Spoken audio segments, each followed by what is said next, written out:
कांग्रेस ने महिलाओं के लिए 2 बड़ी गारंटी दी है और आज प्रदेश को 5 और नई गारंटी कांग्रेस देने जा रही है। CM Ashok Gehlot, PCC chief Govind Singh Dotasra, प्रभारी सुखजिंदर सिंह रंधावा आज एक साथ एक मंच पर मौजूद होंगे और इस मंच से वो ऐलान करेंगे कांग्रेस की 5 नई गारंटी का। वो 5 गारंटी जो कुल मिलाकर 7 गारंटी होगी और इन्हीं 7 गारंटीज के साथ कांग्रेस इस बार चुनावी मैदान में उतरेगी।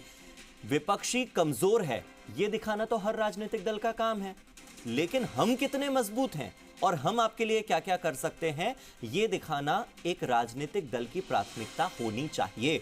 और इसीलिए कांग्रेस, क्योंकि सत्तारूढ़ दल है, आने वाले समय में मतदाताओं को क्या फायदा होगा कांग्रेस को वोट करने से, वो 7 फायदे गिनाने बहुत ज्यादा जरूरी हैं। पीसीसी वॉर रूम से आज कांग्रेस की ये 5 और नई गारंटी जारी होगी और इस तरह इन 7 गारंटियों के साथ कांग्रेस चुनावी महासमर में उतरने जा रही है। और मेरे सहयोगी शशि मोहन शर्मा जुड़ गए हैं ज्यादा जानकारी के साथ। शशि मोहन, हमने इससे पहले 2 गारंटियों को देखा, महिलाओं के लिए थी, ये 5 नई गारंटियां। कांग्रेस हर बार गरीबों की और किसानों की बात करती है, क्या इन 5 गारंटियों में किसानों को साधने की कोशिश होगी या लोअर मिडिल क्लास का जो ग्रुप है, इकोनॉमिकल सेक्शन है, क्या उन्हें साधने की कोशिश होगी? किन्हें साधा जाएगा?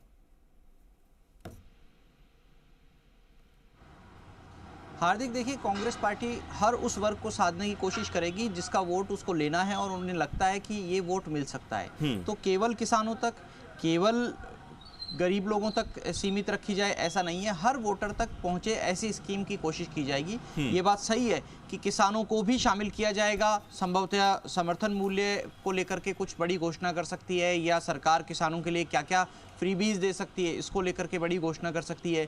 और मुख्यमंत्री अशोक गहलोत इस बात का भी जिक्र करेंगे कि उन्होंने अपने इस कार्यकाल में किसानों के लिए बिजली की रेट नहीं बढ़ाई और उनका जो दूसरा कार्यकाल था उसमें भी किसानों के लिए बिजली की रेट, जो खेती की बिजली होती है, उसकी रेट 1 पैसा भी नहीं बढ़ाई।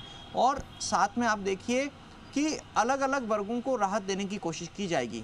आप ये भी देखिए कि जिस तरीके से 7 वचन का, 7 जन्म का, 7 समंदर का और 7 फेरों का महत्व है, उसी तरीके से कांग्रेस पार्टी कोशिश करेगी कि लोकतंत्र के इस यज्ञ में जनता के वोटों की आहुति देकर के सत्ता के साथ में 7 फेरे लिए जाएं और इस कोशिश में ये 7 वचन के साथ कांग्रेस पार्टी चुनाव में जाएगी। 2 वचन आपने देख लिए, गृह लक्ष्मी योजना, हर महिला को 10,000 रुपए सालाना देने की योजना, हर उस परिवार को जो उसके दायरे में आएगा, एनएफएस के दायरे में आएगा और उज्ज्वला के दायरे में आएगा, तो इस तरीके से, और बीपीएल परिवार, तो इस तरीके से तकरीबन 1 करोड़ 4 लाख परिवार हो जाएंगे। लेकिन उधर विपक्ष की तरफ से सवाल ये भी है कि 10,000 रुपए सालाना एक महिला को दे रहे हैं, तो क्या ये 1,000 रुपया महीना भी बैठ पा रहा है? खैर, इन सब आलोचनाओं से परे कांग्रेस पार्टी आज दोपहर 12:30 बजे पीसीसी वॉर रूम से इन गारंटियों को लॉन्च करेगी और समाज के अलग अलग वर्गों को फायदा देने की कोशिश करेगी। साथ में चिरंजीवी बीमा योजना है, उसको लेकर के भी बड़ी घोषणा आज इस वचन पत्र में हो सकती है। और किस तरीके से हर परिवार में कुछ इनकम पहुंचे, लोगों को राहत मिले, कैसे युवा को जोड़ा जा सके, उन सब चीज़ों को लेकर के कांग्रेस पार्टी आज वचन देगी। जी हार्दिक, 4 जरूरी मुद्दे हैं जिस पर कांग्रेस चुनाव लड़ती है। सबसे पहले तो रोजगार की गारंटी, तो क्या रोजगार को लेकर इन 5 गारंटियों में कोई जगह मिल सकती है रोजगार को? इसके अलावा अगर मैं बात करूं तो ओल्ड पेंशन स्कीम को लेकर भी कांग्रेस माहौल बना रही है। ओल्ड पेंशन स्कीम एक ऐसी योजना है जो कांग्रेस को मजबूत पार्टी दिखाती है। अगर मैं बात करूं एक और योजना की तो इनकम गारंटी और इसी के साथ गरीब लाभार्थी, ये वो मुद्दे हैं जिन पर कांग्रेस इस बार टिकी हुई है।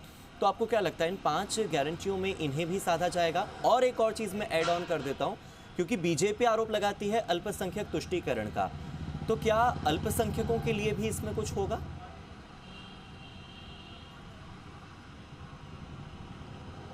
अल्पसंख्यक भी वोटर है और हर उस वोटर को साधने की कोशिश कांग्रेस पार्टी करेगी। हार्दिक, जैसा हमने जिक्र किया, जो कांग्रेस पार्टी को लगता है कि वो वोटर उससे जुड़ सकता है, तो ऐसे वर्गों को, जो कम आय वर्ग हैं, उनके ऊपर विशेष फोकस रहेगा कांग्रेस पार्टी का, क्योंकि ज़्यादा राहत की ज़रूरत उन आय वर्गों को होती है। महंगाई के नज़रिए से देख लीजिए या जीवन यापन के लिए, उनके जीवन स्तर सुधारने के लिए देख लीजिए, उन लोगों को ज़्यादा ज़रूरत होती है, तो वो भी उसके दायरे में आएंगे, अल्पसंख्यक भी इसके दायरे में आएंगे और अल्प आय वर्ग भी इसके दायरे में आएगा। लेकिन सरकार का फोकस कमोबेश यही रहेगा कि वेलफेयर स्टेट की अवधारणा को मजबूत किया जाए। कोई प्रॉफिट मेकिंग स्टेट की अवधारणा के ऊपर कांग्रेस पार्टी नहीं चलेगी।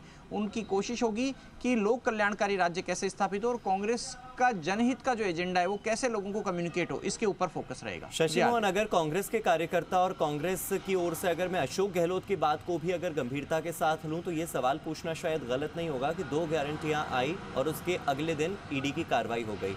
जब 5 गारंटियां आएगी तब क्या होगा? क्योंकि अशोक गहलोत ये बात कह रहे हैं, मैं नहीं पूछ रहा हूं, लेकिन अशोक गहलोत से लेकर डोटासरा तक और रंधावा से लेकर तमाम बड़े नेताओं तक कांग्रेस की ओर से हर व्यक्ति यही कह रहा है कि 2 गारंटियों से बौखलाहट है, 5 गारंटियों के बाद क्या होगा?